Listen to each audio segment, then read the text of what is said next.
अस्सलाम वालेकुम गाइस, उम्मीद है आप सब खैर ऐसे होंगे। मैं सबको अपने चैनल में वेलकम कर रहे हूँ। हम 9th क्लास की मैथमेटिक्स पढ़ रहे थे। आज हम एक्सरसाइज 2.3 में प्रीवियस वीडियो में कंप्लीट कर चुके हैं।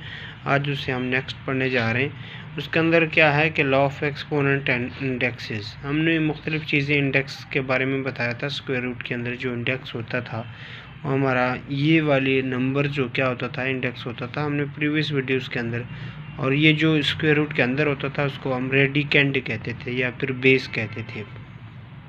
जिस तरह ये है, जिस तरह ये वाला है, जिस तरह ये वाला है, ठीक है। इसी तरह अब हम लोग एक्सपोनेंट के अंदर पढ़ते हैं। वो कहता है इन द एक्सपोनेंट नोटेशन ए की पावर एन वी कॉल ए, जो होता है इसके अंदर यानी ये वाली टोटल इंटीज, इसके अंदर जो ए होता है उसको हम लोग क्या कहते हैं, बेस, और जो पावर होती है उसको हम लोग क्या कहते हैं, एक्सपोनेंट कहते हैं या फिर पावर कहते हैं, ठीक है। अब उसने यहाँ पे कुछ रूल्स बताए हुए हैं कि अगर आप लोगों के पास दो नंबर्स हैं जिनके बेस तो सेम है लेकिन पावर डिफरेंट है, तो आप लोग उसको ऐड कर सकते हैं। जैसे कि आप लोगों को मैं बता दूं, एक 2 की पावर है 5 है और 2 की पावर है 3। अब दोनों की बेस तो 2 है लेकिन पावर सेम नहीं है, तो इन दोनों के पावर को वो कहते हैं हम ऐड कर सकते हैं। 5 और 3 क्या हो जाएगा, 8। इसी तरह उसने a की पावर में m+n लिखा। अब यहाँ पे उसने बात की है, ये MCQ के पॉइंट ऑफ व्यू के लिहाज से होता है कि अगर आप लोगों के पास m और n दो चीज़ें मल्टीप्लाई में हों और ब्रैकेट में हों, पावर में हों, जैसे कि मैं लिख दूँ 5 की पावर यहाँ पे 3 हो, ठीक है। अब वो कहता है इसको आप डायरेक्ट इस दोनों को आपस में मल्टीप्लाई कर दो तो क्या हो जाएगा 15। जिस तरह भी कहते हैं आप लिख सकते हैं। हम ये ए बी की होल पावर है तो अलग अलग आप लोग लिख सकते हैं, ठीक है। इसी तरह आप लोगों के पास अगर पावर होल पावर में है, ठीक है, और डिवाइड फॉर्म में है, तब भी आप लोगों के पास ए की पावर अलग कर सकते हो, बी की पावर अलग कर सकते हो। अब अगर आप लोगों के पास बेस वो कहता है सेम है, ठीक है, और ए की पावर m में और डिवाइड फॉर्म में, तो ये ऊपर आ जाएगा। जिस तरह मैं इस तरह लिख लूँ, ठीक है, ए की पावर m हो जाएगा। जब ए आप लोगों के पास नीचे वाला ऊपर आता है तो हमारे पास हमें पता है कि जो डिवाइड फॉर्म में अगर होती है तो डिनोमिनेटर जिसको हम ऊपर लेके आ रहे होते हैं उसका जो पावर होती है वो नेगेटिव हो जाता है। अब ए की पावर क्या हो जाएगी, -n हो जाएगी। अब ये फर्स्ट प्रॉपर्टी के मुताबिक जो बेस सेम हो तो हम लोग उसके पावर को क्या कर सकते हैं, ऐड कर सकते हैं। ये इस तरह का बन जाएगा ना। अब प्लस ऑफ -1 बन जाएगा, तो इस तरह मैं लिख सकता हूँ m-n बन जाएगा, ठीक है। और इसी तरह उसने इस बात को एक्सप्लेन किया हुआ है कि ए की पावर 0 हो तब आप लोगों के पास ये क्या होता है, 1 के बराबर होता है। ए की पावर -n हो, ठीक है, तो अब आप लोगों के पास ये -n को +n बनाने के लिए हम लोग क्या करते हैं, डिवाइड फॉर्म में ले आते हैं। अब उसने कहा application of law of exponent के मुताबिक उसने कहा the method of law of index to simplify the algebraic expression explain the following. आप लोगों ने सिर्फ इसको आंसर को एक्सप्लेन नहीं करना। उसने कहा आपने एक्सपोनेंट का सिर्फ रूल अप्लाई कर देना है, arrive the answer in the term of positive exponent. यानी जिस तरह ये x की पावर -2 है, x की पावर -3 है, x की पावर -3 है, तो आप लोगों ने ये पावर जो है ना एक्सपोनेंट ये पॉजिटिव बनानी है किसी तरह से भी, ठीक है। जैसा कि ये -2 होल पावर है, इसको पॉजिटिव बनाना है। a की पावर -5 है तो ये पॉजिटिव बनाना है, ठीक है। तो इसको सॉल्व करना है। अब पहला हम लोगों ने क्वेश्चन लिखा x की पावर -2, x की पावर -3, y की पावर 7, x -3, y की पावर 4। अब देखिएगा सबसे पहले इन दोनों की बेस सेम है ना, x और ये, तो पावर क्या हो जाएगी, ऐड हो जाएगी। तो क्या हो जाएगा, x की पावर -5 हो जाएगी, ठीक है। x की पावर -2 थी, x की पावर -3 थी, तो x की पावर -5 ये उसने वही लिखी है, ठीक है।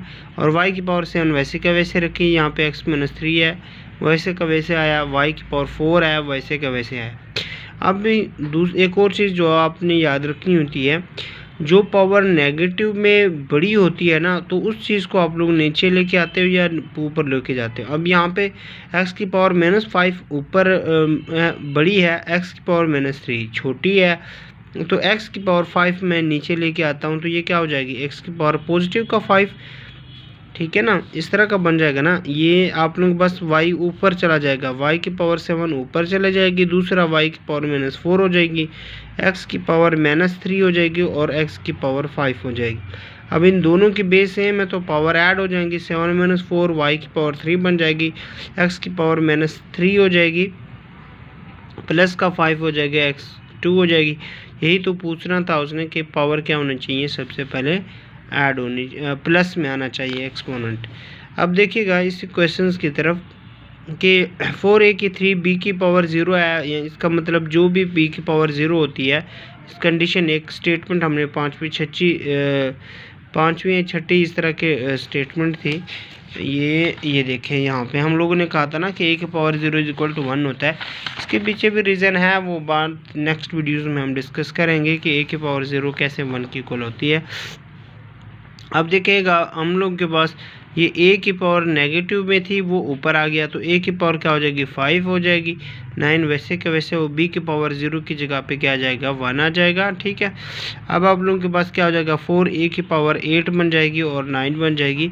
अब आप लोगों के पास एक ये वाली चीज़ याद रखने वाली है कि जब आप लोगों के पास a b का होल पावर नेगेटिव हो, अगर आपने उसको पॉजिटिव बना दिया तो क्या हो जाएगा, अंदर वाली चीज़ें का आपस में कन्वर्स हो जाएंगी। जैसे कि अगर मैं एक यहाँ पे बात लिख लूँ कि यहाँ पे a और 2/3 है, पावर -5 है।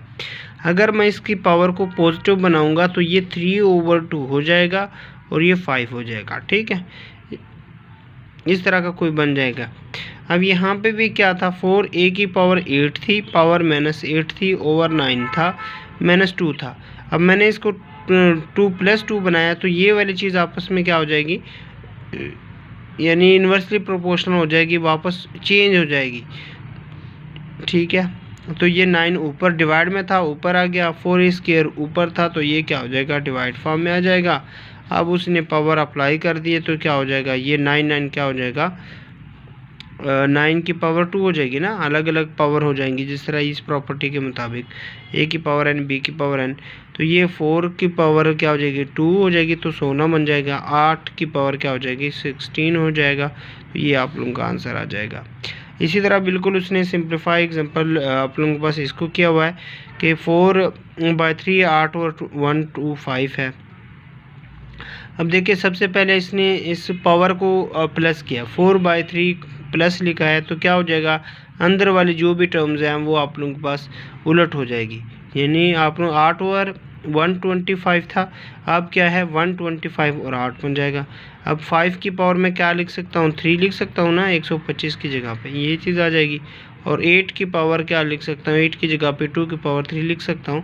ठीक है, तो ये भी आप लोगों के पास, जैसे कि आप लोगों के पास इसको कैसे लिखते हैं, आप 125 को इधर लिख लेना, 125 को इधर अगर मैं लिख लेता हूँ तो 5 5 25 5 125 फिर 5। ठीक है, तो ये 5 बन जाता है। अब ये 3 5 हमारे पास बन गए। ठीक है, तो 5 × 5 × 5। ठीक है, और ये क्या हो जाएगा, हम लोगों के पास 5 की पावर 3 हो जाएगी। तो ये कुछ हमने लिखा है बिल्कुल। इसी तरह 8 भी 2 की पावर 3 हो जाएगा।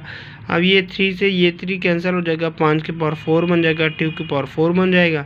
अब इस 5 की पावर 4 किस चीज़ की इक्वल है, 625 के, और 2 की पावर 4 16 की इक्वल है। अब यहाँ पे देखिएगा सिर्फ जनरल है, बिल्कुल सिंपल सी चीज़ें हैं। 4 3 की पावर n है और 3 की पावर n + 1 - 3 की पावर n।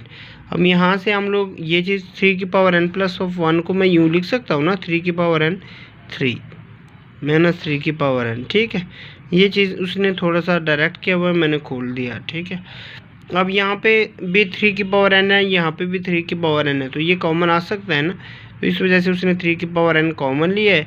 फिर ये यहाँ से 3 बच जाएगा, एक 3 - 1 हो जाएगा, और ये एक 3 की पावर n ये खड़ा है, एक 3 की पावर n ये खड़ा है, तो ये आपस में क्या हो जाएगा, कैंसिल। और 3 से 1 किया तो क्या बन जाएगा, 2, और 3 की पावर n वाला ये इसके साथ कैंसिल हो जाएगा, तो 4/2 बन जाएगा, 2 बन जाएगा। इंशाल्लाह एक्सरसाइज जो हम नेक्स्ट वीडियो में करेंगे। अगर हमारी वीडियो अच्छी लगी हो तो चैनल को सब्सक्राइब कीजिएगा और अपने दोस्तों के साथ शेयर कीजिएगा। मिलते हैं इस तरह की नई वीडियो में।